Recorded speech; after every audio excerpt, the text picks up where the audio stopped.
और राजधानी रायपुर से खबर, जहां रायपुर में साय कैबिनेट की बैठक खत्म हो गई है। कई अहम प्रस्तावों को मंजूरी मिली। खरीफ और रबी में जहां उर्वरकों की उपलब्धता के लिए यहां पर चर्चा हुई और मंत्रिमंडलीय उप समिति भी इसको लेकर बनेगी और डिप्टी सीएम की अध्यक्षता में उर्वरक प्रबंधन पर उप समिति का गठन होगा। उर्वरक आपूर्ति और वितरण की निगरानी जहां मंत्रिमंडलीय उप समिति करेगी। किसानों को समय पर खाद उपलब्ध कराने के लिए कैबिनेट ने बड़ा फैसला लिया है। अग्निवीरों को राज्य की तृतीय श्रेणी की नौकरियों में 10% आरक्षण दिया जाएगा। इसके साथ ही पुलिस आरक्षक, वन रक्षक और जेल प्रहरी भर्ती में भी अग्निवीरों को 10% आरक्षण देने का प्रावधान होगा। अग्निवीर आरक्षण नियम 2026 के गठन के प्रस्ताव को कैबिनेट ने मंजूरी दे दी है। इसके साथ ही 4 वर्ष की सेवा पूरी कर सेवा मुक्त अग्निवीरों को आरक्षण का लाभ मिलेगा। अग्निवीरों के अनुभव और अनुशासन का लाभ पुलिस, वन और जेल विभाग को भी मिलेगा।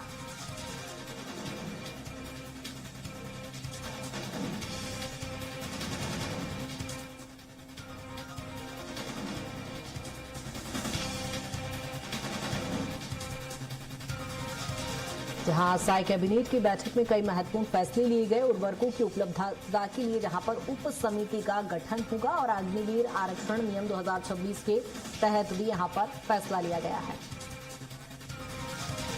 और राजधानी रायपुर से खबर, जहां रायपुर में साय कैबिनेट की बैठक खत्म हो गई है। कई अहम प्रस्तावों को मंजूरी मिली।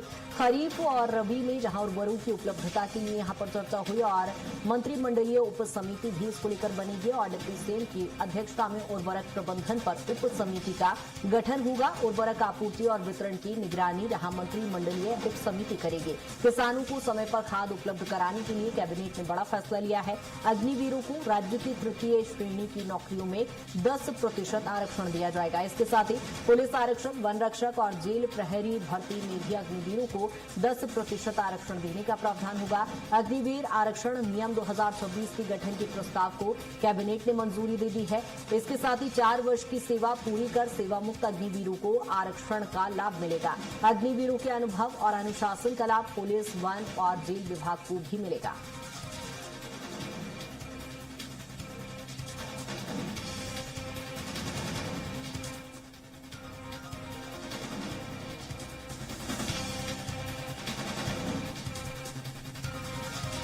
जहां साय कैबिनेट की बैठक में कई महत्वपूर्ण फैसले लिए गए। उर्वरकों की उपलब्धता के लिए जहां पर उप समिति का गठन होगा और अग्निवीर आरक्षण नियम 2026 के तहत भी यहां पर फैसला लिया गया है।